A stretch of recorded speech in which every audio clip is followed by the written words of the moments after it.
that was silly, ridiculous, a waste of time. They didn't want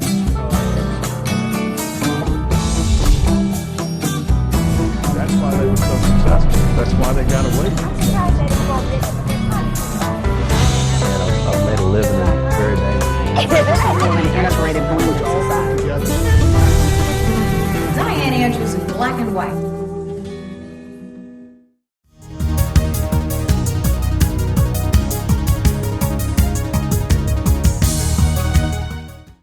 Welcome to Dianne Andrews in Black and White, and I'm your host, Dianne Andrews. Thanks for joining us today, whether you're in our 3 million homes in Louisiana and Mississippi, including New Orleans, Lafayette, and Baton Rouge. You'll see all our social media handles here. You see our shows on social media. We have 25,000 people on Facebook, LinkedIn, and the other social media outlets. Also, you can watch us on YouTube anywhere in the world. So we appreciate you viewing Dianne Andrews in Black and White. Because I appreciate you so much, that's why I decided to do a COVID-19 series. The novel coronavirus, as you may know, if you saw my first show with an epidemiologist about 7 weeks ago, I was listening to what's going on in the news, and there was so much information, disinformation, misinformation. I wanted to synthesize and bring you the real news, not just fake news, because you can watch CNN, Fox, or MSNBC, and I watch them all, and try to find out what's really the truth behind the headlines. So that's what we're trying to do here at Dianne Andrews in Black and White. This is our seventh or eighth. This is the 8th show on COVID that I'm doing in a 12-show series. And we did the epidemiologist from New Orleans on the first show, because I wanted to bring someone who that is their job. That's what they do, right? They're public health. They study viruses, they study epidemics, they study pandemics. And at that time in Louisiana, and that was just 7 weeks ago, we had less than 20 deaths. Today we're sitting in Louisiana with 32,000 cases and 2,300 deaths.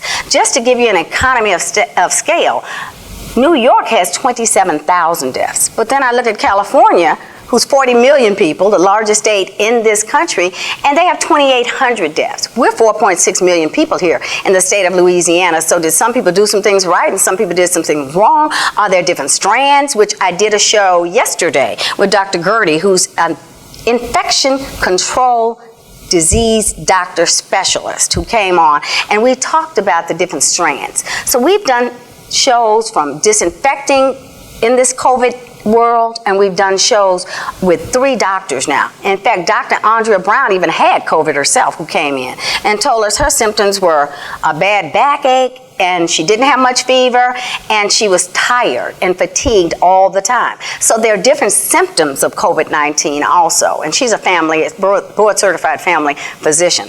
So today, between the other shows we've done teleeducation, we've done telejustice, and all those shows are out there on YouTube, wherever you are in our viewing audience. If you missed any of them, we're on CW21 at 3 o'clock on Sundays, and we're also on Pelican Broadcasting, and that one's in New Orleans, Lafayette, and Baton Rouge. But we're on all the cables at 3 o'clock on CW21. So we've done it all, and I plan on continuing and doing those because we do this for you. I want to make sure that you're getting the knowledge you need to know. We may tell you what's black and what's white, but there are always gray areas in the middle. I always say between black and white, there are always shades of gray. And that's in our life as we continue on. But tonight, what we're going to bring to you is a show about finances, because we all know that this virus came upon the best economy in the world, and one of the best economies ever in the world. Unemployment was the lowest it's been for women, for blacks, for Hispanics, and we were continuing to grow and boom. And all of a sudden, IHME, out of University of Washington, did their statistics and said, we're going to lose 3 million people from COVID-19 just in America. So Dr. Fauci, Dr. Burke, Dr. Adams, our Surgeon General, they all went to our president and said, we're going to have to shut it down. We're going to have to do stay-in-place orders in most states, because 8 states never did stay in place. Because at the end of the day, the governor controls within their boundaries, and they know their state. Like New York is not the same as Louisiana, is not the same as California. So it would be kind of strange if he told every state to do the same thing. It wouldn't work. The state has to make those decisions. So Louisiana did a shelter in place, and as everyone knows, as of today, I think we're getting off the shelter in place, but will be reevaluated by June 5th to see how we've done and could potentially ease more restrictions or put more restrictions back on us in the state of Louisiana. So we all still need to social distance, and we still need to wear our masks where possible. But at least now we can go back to church, we can go to the gym, and people who thought they were gaining weight, they can start. They're like, I gained weight and I still exercise because I walk my dog every day. But so we're going to talk about finances. What's really going on in what was the best economy in the world, which is now at levels of unemployment of 14.9%, back like the Great Depression between 1931 and 1933, which got as high as almost 25% unemployment. We had almost 30 million people file unemployment claims in the last 2 months. So come on back to Dianne Andrews. I have 2 financial experts that are going to be with us, and we're going to talk about some things that are going on that can help you in your life and help you in your financial situation. Come on back to Dianne Andrews in Black and White.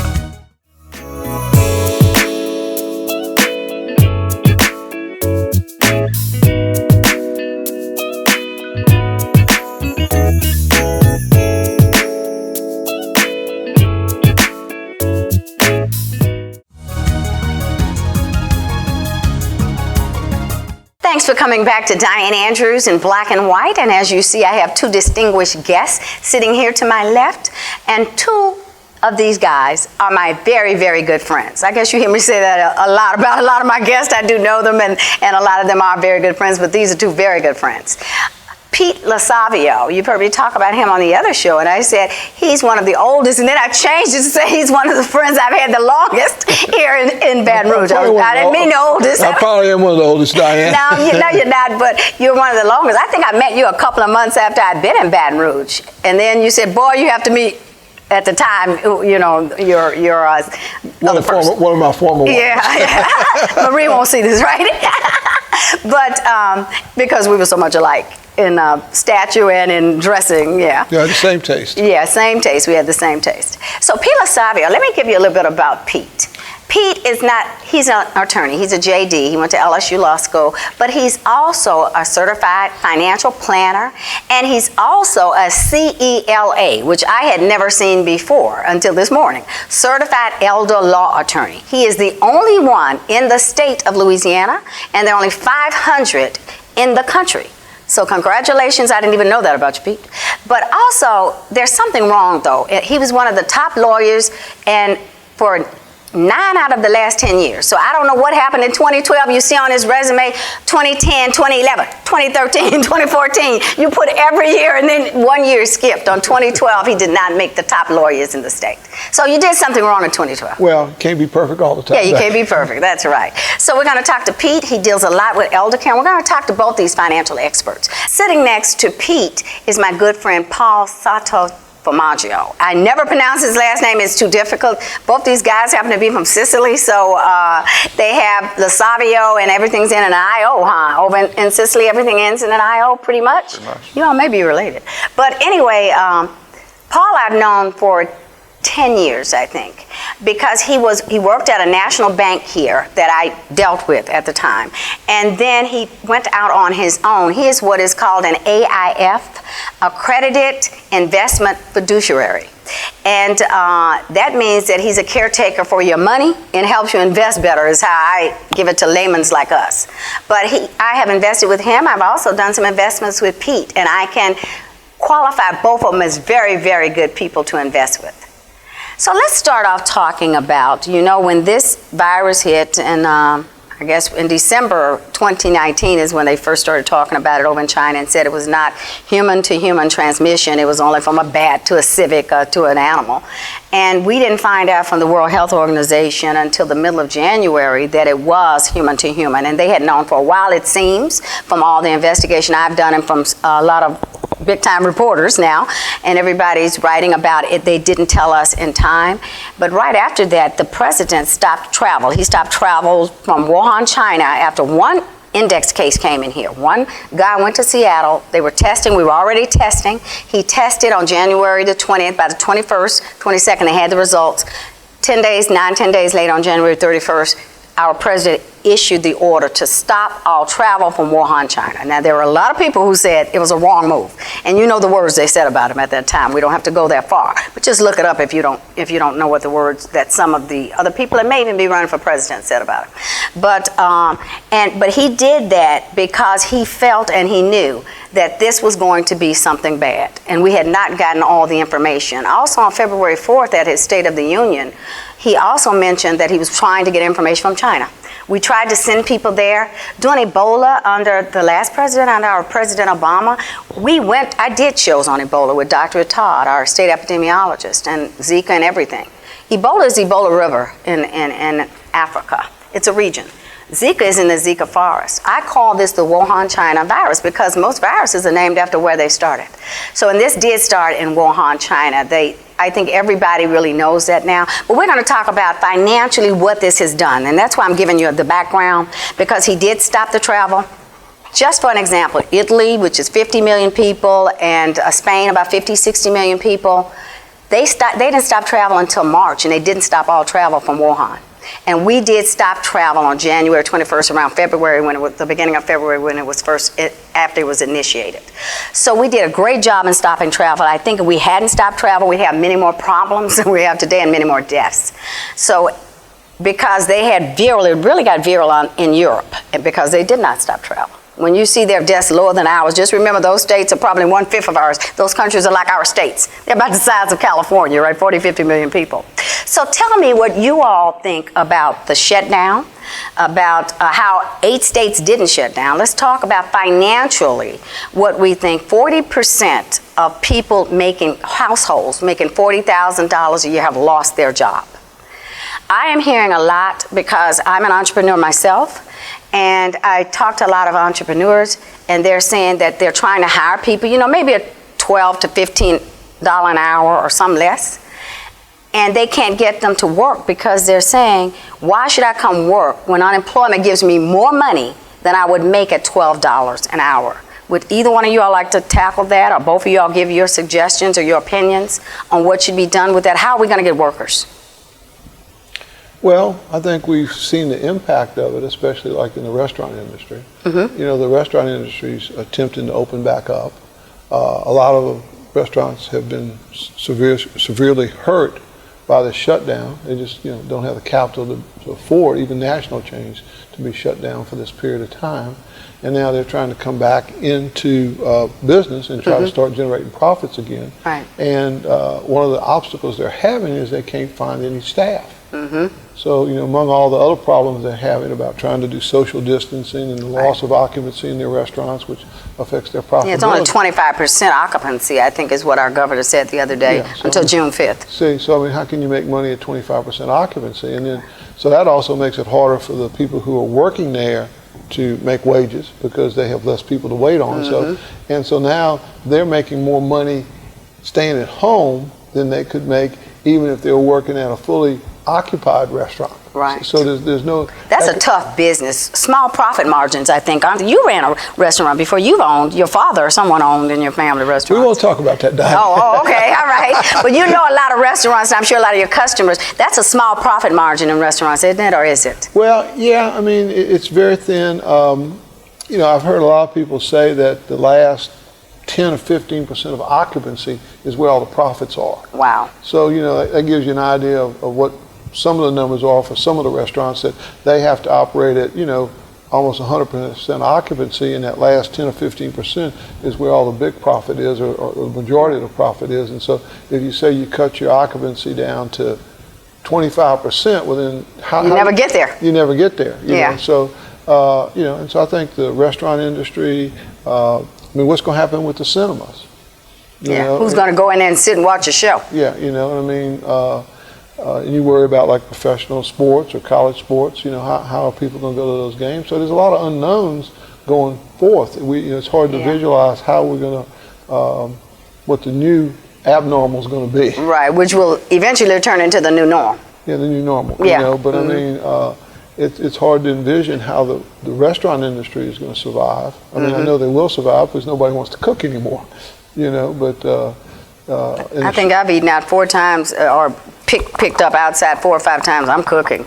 People need to learn how to cook. That's a good thing to talk about your time out there, so you can learn how to cook. Yeah, but in the short term, I mean, I think it's going to be very difficult for the restaurant industry to survive. And you know, this new stimulus package, I think the House is calling it HEROES Act or HEROES.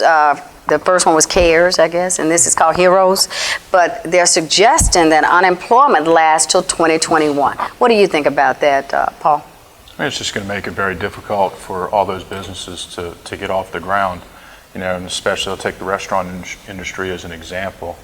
You know, you might have had 30-40% loss in revenue because dine-ins are closed. Drive-through is still open and takeout is still open, but you know, you're not. They say 70% is made inside the restaurant of the revenue. Correct. Yeah. And you know, when you take a look at how it's going to fundamentally change the restaurant industry, you'll probably have to look at the big boys like McDonald's and Wendy's and Burger King that can invest millions and millions of dollars to automate and turn those $12, $15 an hour jobs into machines. So I think it's going to be robotics, a very interesting period of time.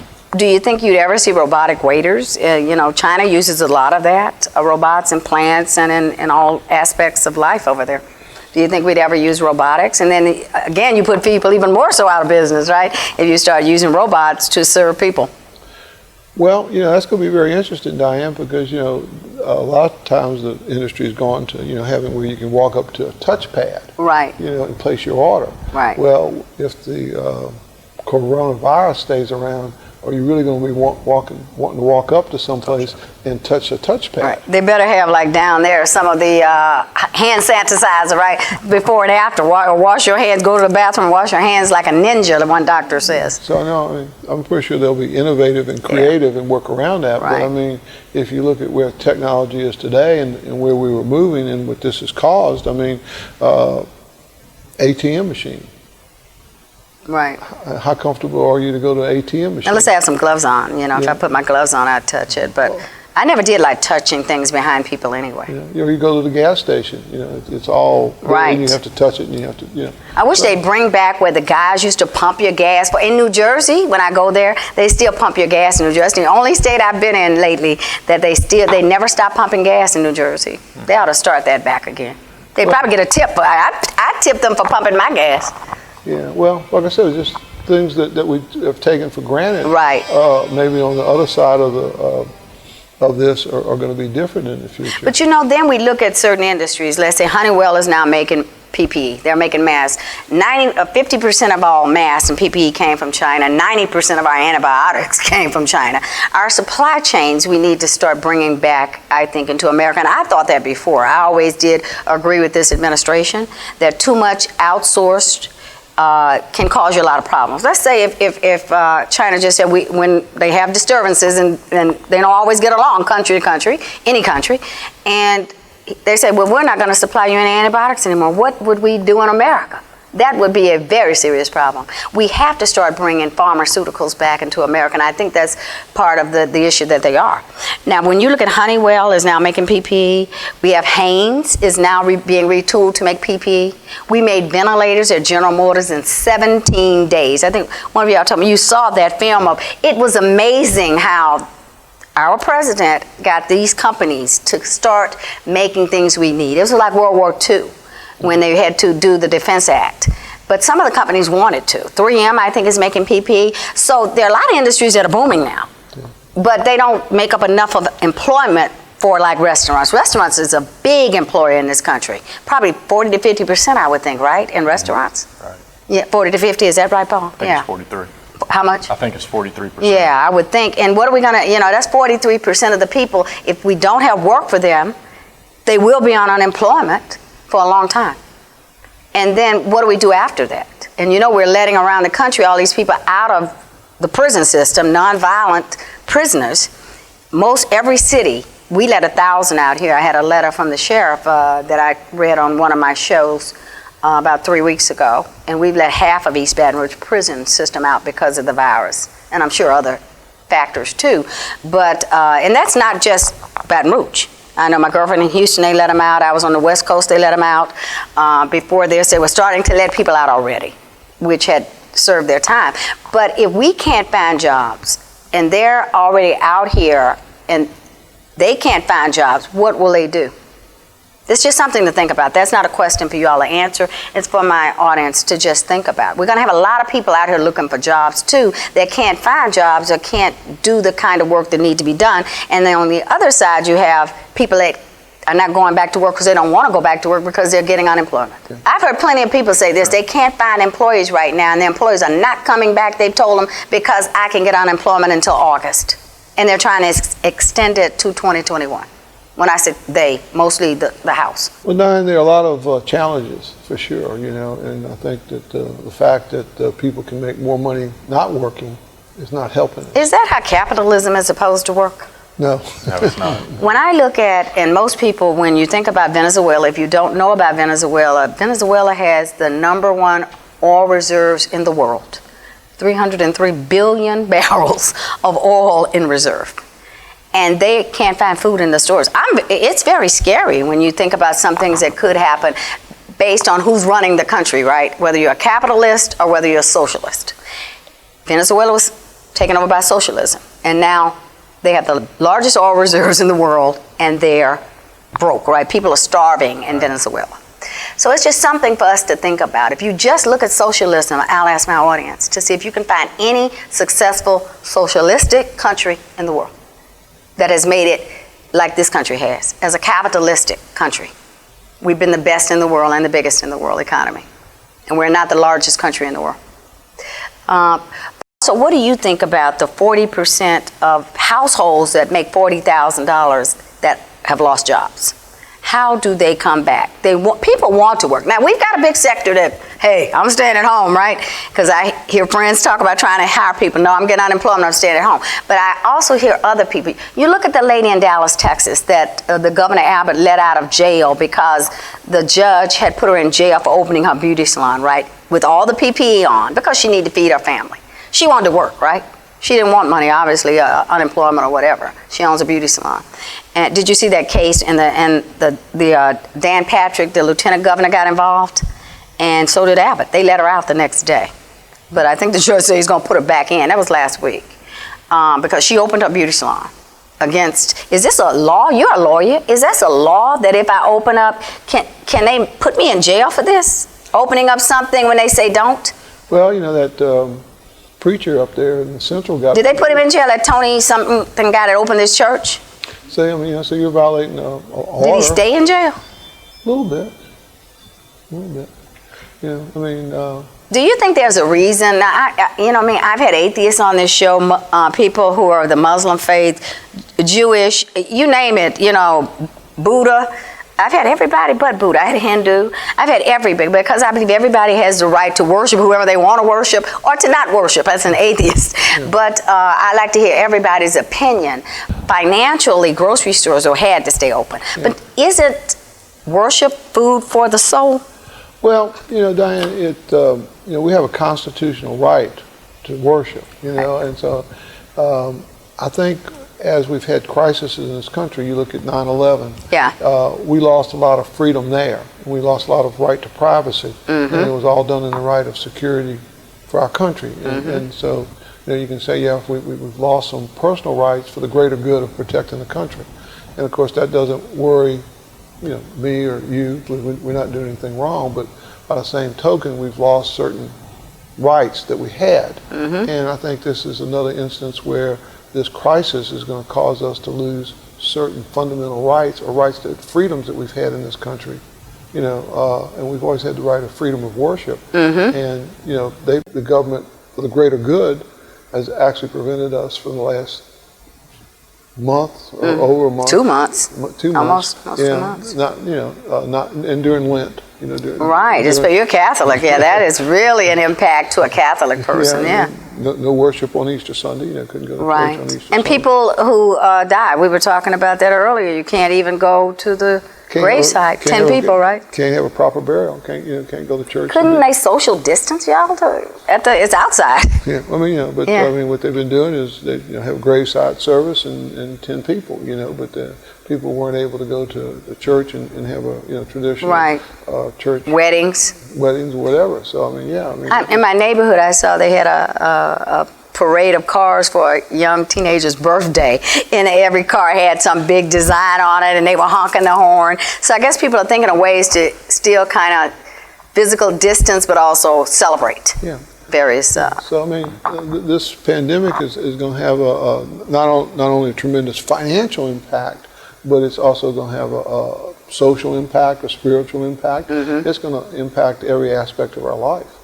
Let's go back to finances then. We know that USA right now is the #1 oil exporter in the world, and we're oil secure, Paul. Not completely independent. When President Obama was in office, we were getting like 2.17 barrels from the Persian Gulf, Saudi Arabia, and other places, million barrels a day. And now it's 0.7 million. So Donald Trump has taken it down, and we're producing more oil than we should, because there's a lot of oil in this country. And a lot of people don't realize we're #1 in the world now for oil production, which is quite an amazing thing from where we've come from. Even the last 10 years, I guess we had started letting some up with President Obama, and now even more under President Trump. So we're secure with oil now, and if we needed to, I guess we could even release more oil to be more independent. Number two is Saudi Arabia, who was #1 for years in oil production, and Russia is #3, and Canada is #4, which I had no idea until I started investigating that. So when we look at oil, what's your take? Do you think we need to be more independent, Paul, or do you think that being oil secure is good enough, which we are today, which we weren't 3 years ago, 4 or 5 years ago? Yeah, I mean, I think with new technology, with fracking, which is how we've rose to become the leader. Some people don't agree with fracking, do they? Well, It's people have different opinions. controversial. Yeah, why is that? Why it's tell me exactly what fracking is. Well, they inject a mixture into the ground that causes I guess let's just say breaking, causing a fracture in the plates of the earth, and they had it's kind of I guess concealed would be the better word for it, in Oklahoma. They started having more earthquakes in Oklahoma than they'd ever had, and they just said, oh well, it must be the plates slipping. But then they finally came to light that the truth was that the fracking was causing the earthquakes. Wow. And so you have that problem with fracking, and then the other problem is this mixture that comes up back out of the ground. What do you do with it? And how do you store that? And then the other thing is all this contaminating the water supplies. So that's what the controversy. So it's the yin and the yang, right? We need oil, but what do we do with the other side of the coin? Yeah, We're going to continue this next week, so bye-bye for right now, and come back and see these two experts, Pete and Paul, the double Ps, come on and tell us more about what's going on with Medicare, how we should invest, what markets are growing, what markets are not growing as fast, and come on back to Dianne Andrews in Black and White next week.